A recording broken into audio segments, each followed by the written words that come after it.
Hi cousins. This could sound controversial, but let's dig into it.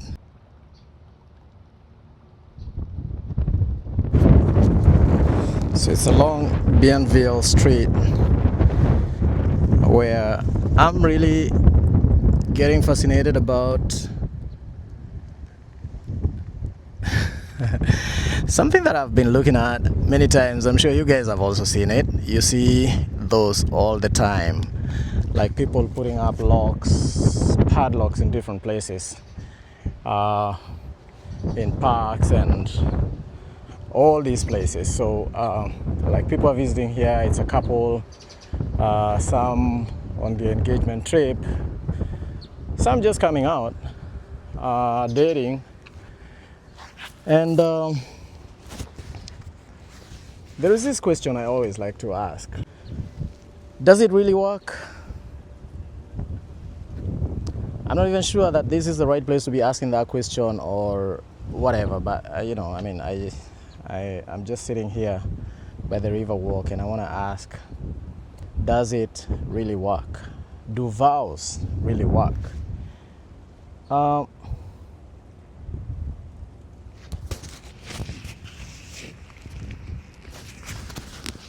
Let's dig into it.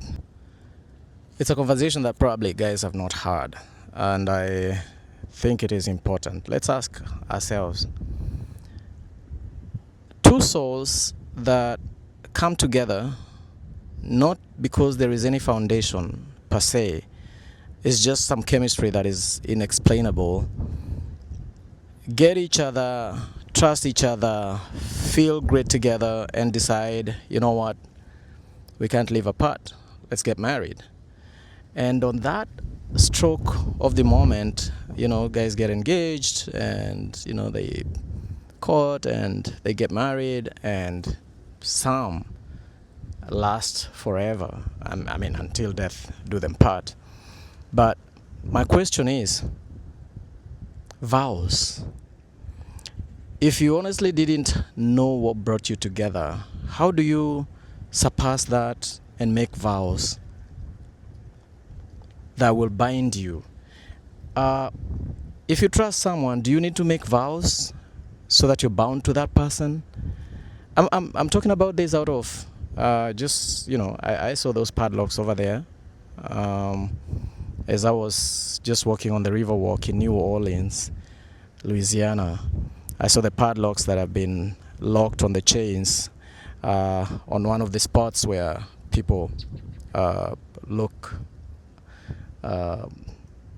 across the river, which is a beautiful scenery, beautiful walk. But my question is, why do you need vows if you already trust each other? Do those vows work? Well, it is common knowledge that it is something that is called divorce, and divorce is between people that have actually vowed to be together till death do them part, for better or for worse, right? Think about it. Let's think about it for a moment. You took vows to be bound together in sickness and in health, for good or for worse, for better or for worse, till death do you part. But then something happens in there and you break up, you divorce, you get divorced, you go separate ways. You had the vows. What happened to the vows? So, and if oathing, which is what vows are, it's a form of an oath that you take. In Christian marriages, you take it before God and the congregation, your witnesses, that you will never part ways. If indeed this works, if indeed it is not just superstition, you took a vow. Some of those are locked. The rings symbolize that union, the commitment that you two make to each other. To those that come out here and tie or lock the padlocks on the chains, it's like a forever commitment. They make a vow, they make an oath to stay together. What happens when those people break up? I don't know where the experts are, if it really means something. When people who've been married made vows in church or in a court of law, or licensed by a court of law to actually go ahead and get married and establish a marriage, when they break that, and maybe they came out here and they locked their padlocks on such a chain, meaning to me, as far as I'm concerned, that was to be a forever commitment. What happens when they break that? I want to leave that to you guys. You tell me.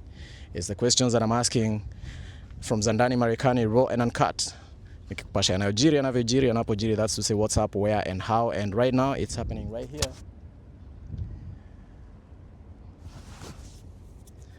By the Bienville Street at the river. On the Riverwalk in New Orleans, Louisiana.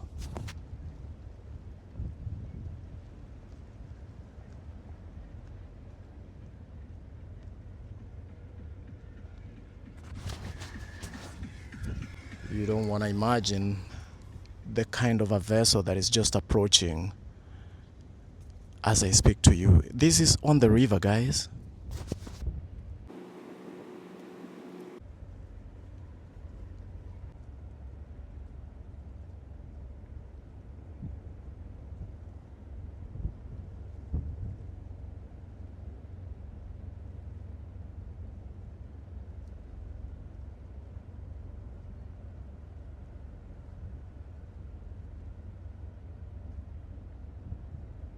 That's a full-grown ship.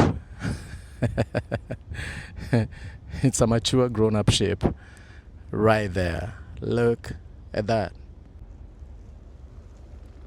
All right, guys. See, that's a good one. Okay, see you on the next. Zandani Marekani, raw and uncut. Kikupasha yanayojiri yanavyojiri yanapojiri. Hi, cousins from New Orleans, Louisiana. See you on the next.